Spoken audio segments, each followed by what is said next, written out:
अस्सलामुअलैकुम जी। एफबीआर में मुकामी और कोटे की बुनियाद पर न्यू जॉब्स अनाउंस की गई हैं। तो यहाँ पर assistant stenotypist, data entry operator, upper division और लोअर डिवीजन क्लर्क, इसके अलावा ड्राइवर, नायब कासद और चौकीदार की जॉब्स अवेलेबल हैं। अब इन जॉब्स के लिए इन्होंने आपकी जो अहलियत व काबिलियत रिक्वायर्ड की है वो आपको बताता हूँ। तो असिस्टेंट पर आपका बेसिक पे स्केल 15 होगा। कम से कम आपके पास ग्रेजुएशन की डिग्री होनी चाहिए, और अगर आप इस पोस्ट के लिए सेलेक्ट होते हो तो 6 हफ्तों का बुनियादी आईटी कोर्स या ट्रेनिंग आपने करनी होगी, जिसमें एमएस ऑफिस शामिल होगा। और ये 6 हफ्तों का कोर्स आप नेशनल आईटी बोर्ड की जानिब से प्रोबिशन पीरियड ख़त्म होने से पहले पहले कंप्लीट करोगे। और यहाँ पर एज लिमिट में एज रिलैक्सेशन के 5 ईयर्स शामिल हैं, जो कि 33 साल एज लिमिट बनती है टोटल। उसके बाद जी stenotypist basic pay scale 14, intermediate की डिग्री चाहिए, minimum speed 80 words shorthand में और 40 word per minute typing speed चाहिए। कंप्यूटर के बारे में आपको पता हो, एज लिमिट 30 साल है। Data entry operator basic pay scale 14, second class या ग्रेड सी की bachelor degree computer science, statistics, mathematics या फिज़िक्स में, और कम से कम 10,000 की डिप्रेशन 1 घंटे में डेटा एंट्री या डेटा वेरिफिकेशन में होने चाहिए। Upper division clerk basic pay scale 11 होगा। इंटरमीडिएट तालीम चाहिए और 3 हफ्तों का बुनियादी आईटी कोर्स, जैसा कि असिस्टेंट के लिए आपको करना पड़ेगा 6 हफ्तों का, और अपर डिवीजन के लिए 3 हफ्तों का। Lower division clerk basic pay scale 9, matric तालीम चाहिए, 30 word per minute typing speed होनी चाहिए, और वही 3 हफ्तों का कोर्स करना पड़ेगा। ड्राइवर बेसिक पे स्केल 4 होगा। आप प्राइमरी पास हों, ड्राइविंग का लाइसेंस होना चाहिए, और ट्रैफिक रूल्स को आप अच्छी तरह से जानते और समझते हों। नायब कासद और चौकीदार पर आपका बेसिक पे स्केल 1 होगा। आप प्राइमरी पास हों, एज लिमिट यहाँ पर 30 साल है। फिर उसके बाद इस एडवर्टाइजमेंट के लास्ट में आपको कुछ मोस्ट इम्पोर्टेंट इंस्ट्रक्शंस देखने को मिलेंगी। इन तमाम को अच्छी तरह से रीड आउट कर लीजिएगा। तो यहाँ पर एडवर्टाइजमेंट का दूसरा पेज मैंने ओपन किया है।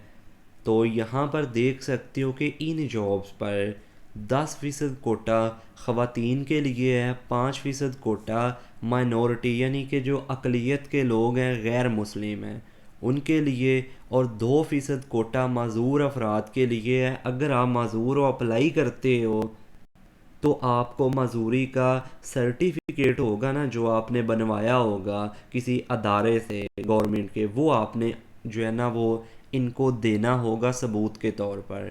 तो उसके बाद यहाँ पर एज रिलैक्सेशन के मज़ीद कुछ कवानीन हैं, इनको आप रीड कर सकते हो। अगर आप पर लागू होते हैं तो यहाँ से आप देख सकते हो एज रिलैक्सेशन मज़ीद क्लेम कर सकते हो। तो उसके बाद इन जॉब्स पर अप्लाई करने की लास्ट डेट 2 अक्टूबर है। तो अब अप्लाई करने के लिए कुछ डिटेल्स हैं, कोटे की डिटेल्स हैं, मुकामी बुनियाद पर आपने जो अप्लाई करना है वो डिटेल्स हैं, ज़रा समझ लीजिएगा। तो एडवर्टाइजमेंट के इस तीसरे पेज में आप देख सकते हो कुछ ऑफिसेज मेंशन किए हुए हैं, ठीक है। उसके बाद उस ऑफिस में कौन कौन सी जॉब अवेलेबल है, उस जॉब पर कितनी सीटें या असामियाँ आई हुई हैं, उनकी तादाद, और लास्ट में देख सकते हो कि उस ऑफिस में कौन से डोमिसाइल रखने वाले लोग अप्लाई कर सकते हैं। जैसे कि ये पहला ऑफिस है इस्लामाबाद का, इस्लामाबाद में ये ऑफिस है। इसमें ये जो असिस्टेंट की 1, स्टेनोटाइपिस्ट की 4 और एलडीसी की 1 जॉब अवेलेबल है। इस पर सिर्फ जिन लोगों के पास इस्लामाबाद का डोमिसाइल है ना, इन जॉब्स पर इस ऑफिस में सिर्फ वही लोग अप्लाई कर सकेंगे।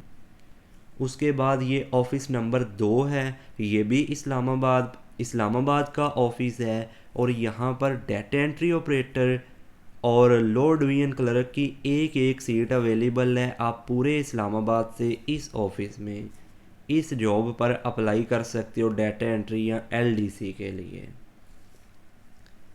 उसके बाद जी यहाँ पर नंबर 3 पर रावलपिंडी का ये एक ऑफिस है। इसमें एलडीसी की सिर्फ एक जॉब अवेलेबल है जिस पर पूरे पंजाब का डोमिसाइल रखने वाले लोग अप्लाई कर सकते हैं।